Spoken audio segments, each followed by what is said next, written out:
সারাদিনের মধ্যে যে বেস্ট টাইম সময়টা। তো চলো, hello everybody, welcome to my daily ফেসবুকে আপনাদের সবাইকে স্বাগতম। আমি আশিস।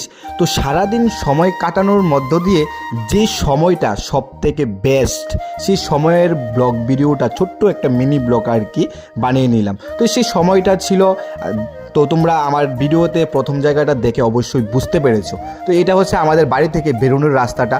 তো এটা হচ্ছে একটা কাকুর বাড়ি, এটা হচ্ছে একটা জেঠুর বাড়ি। তারপর চলে আসলাম, তো আমার বাইকটা যেখানে রাখি আর কি, সেখান থেকে বাইকটা নিয়ে আমি সেই হারমোনি ক্লাসে, প্রত্যেক দিনের মতো শনিবার কি রবিবার দিন সে ক্লাসটা হয়, সেটা আগের দিন ম্যাম মেসেজের মাধ্যমে বলে দেয়।